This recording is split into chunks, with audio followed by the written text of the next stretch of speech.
In this video, I'm going to cover 6 things that you can do to help manage radiation fibrosis. I experienced this, and these are the things that work the best for me, and I know some of these things will help you too.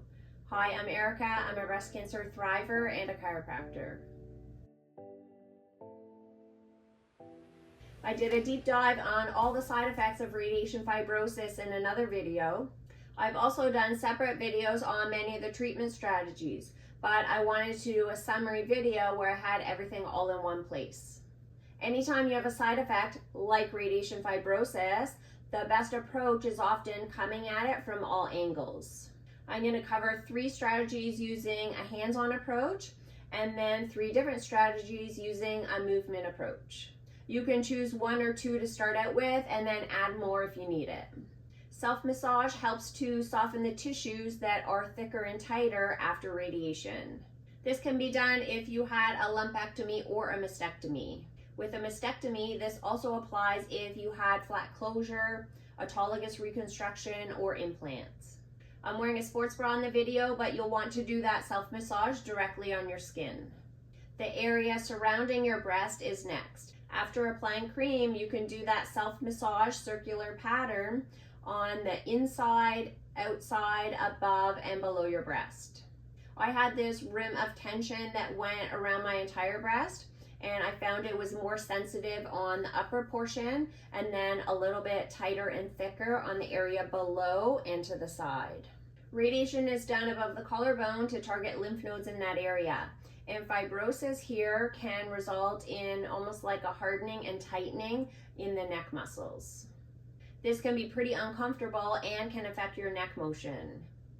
You can use your fingers or your thumb to massage this area.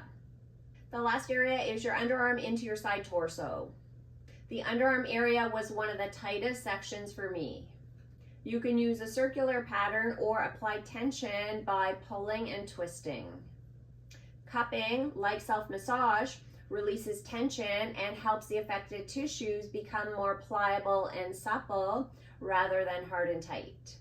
Typical areas to focus on include surrounding the breast, the upper chest area, and then the underarm into the side torso. It can be helpful for sections that are more resistant to release, as it's a deeper and more aggressive treatment, and it's easier in your hands. I did self-massage on all of the areas and then focused the cupping just on the areas that were much tighter and thicker. For me, the areas that were the tightest and thickest were also the areas that were the most burnt after radiation.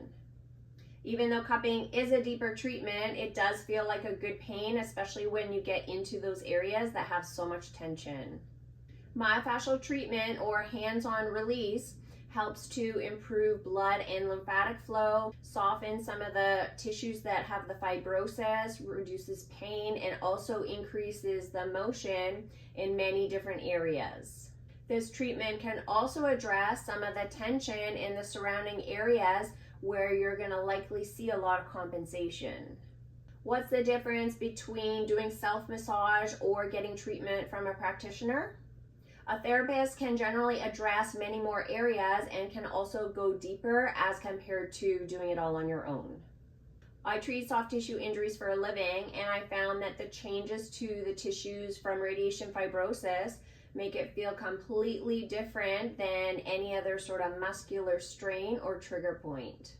Muscular injuries typically respond by becoming more supple with treatment.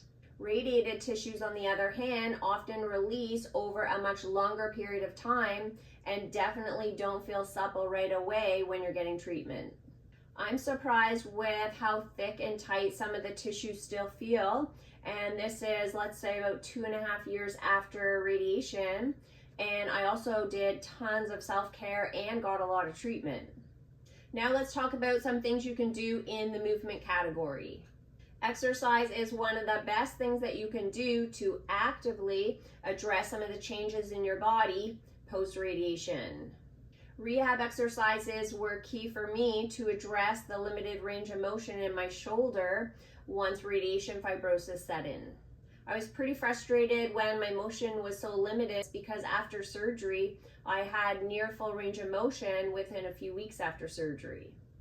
It almost felt like I had frozen shoulder, and the movement that was the most affected was raising my arm behind my back.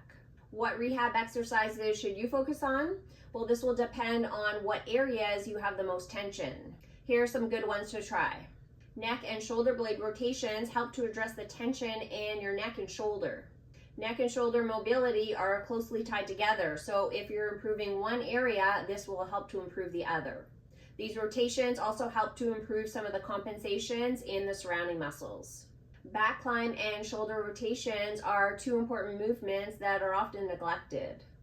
Back climb is the same movement that's required to fasten a bra in the back. I've made some pretty decent improvement with this exercise since my shoulder motion was so limited at the beginning. Shoulder rotations provide not only stability to the shoulder, but also help with increasing your shoulder motion. Pass-throughs are one of my favorite exercises to address the tension in my chest, which still feels so different on the radiated side. This is also a great exercise if you have cording. If you're finding value in this video, hit that like button below to let me know. General exercise is the next strategy. The most significant benefit of exercise is that it's a constant stimulus for improving your shoulder motion, even if that's not the goal of actually doing the exercise. It also helps with improving blood and lymphatic flow to the tissues and improves strength in muscles that are likely weaker after surgery. Aside from exercise being my sanity as I went through breast cancer treatment, it also just felt great to be moving my body. There were a few movements that did aggravate my shoulder once radiation fibrosis symptoms set in. So I basically kept up with all my workouts, but then I just modified some movements that I knew would constantly aggravate my shoulder. The exercises that bugged my shoulder the most were the ones that involved activating my lat muscle, things like deadlifts and pull-ups, which just both happened to be my favorites. I also had a hard time holding a front rack position with a barbell, so things like cleans and front squats, just with that limited shoulder motion. I omitted these movements for quite a few months just to let things really settle down, and then progress really slowly once I reintroduced these exercises, as I felt super weak from not doing them for so many months, and then also not doing them after surgery to the extent that I would have pre-surgery. In addition to weights, I also found swimming to be quite helpful. I didn't do this super often, but anytime I did, it actually felt quite good on my shoulder. I found that doing freestyle and back crawl worked the best, as you really sort of put your shoulder through that full range of motion with those strokes. Stretching alone is typically insufficient to address all of the tension with radiation fibrosis. If you're pairing the stretching with some of the other strategies, you're going to see much better results. The next three stretches cover the most common areas of tension with radiation fibrosis. The overhead reach targets the tension in your trunk into your underarm area. In addition to being tight from radiation, tension also arises here from lymph nodes being removed in the underarm area and with cording. The side lying pec or chest stretch is one of my favorites, as it addresses the tension in the chest area and also a little bit down the arm. You can alter the position of your arm so it's more towards your head or to your feet to address different lines of tension. I always feel more tension moving my arm up, as this also puts extra tension on cording. I noticed a significant difference between my left and right sides when doing this stretch. My radiated side was and still is tighter than the other side. For the lean back stretch, you can grab onto a bar if you're at the gym. If you're at home, you can use the edge of a kitchen sink, a door handle, or a staircase railing. While keeping your arms straight and leaning your body weight back, you'll feel a stretch in your underarm area or on the underside of your arms. The progress with radiation fibrosis can often feel like you're moving at a snail's pace, so super slow. I did a lot of these strategies and I saw very little improvement in the first 2 to 3 months. It was really frustrating, but I just kept going. A few months later, things started settling down. So I had less pain, my shoulder motion was improving, and also the tissues that were really hard and thick were softening a bit. Let me know in the comments below what things helped you the most with your radiation fibrosis symptoms. This will really help other women who are watching this video after and reading the comments. Thanks for watching.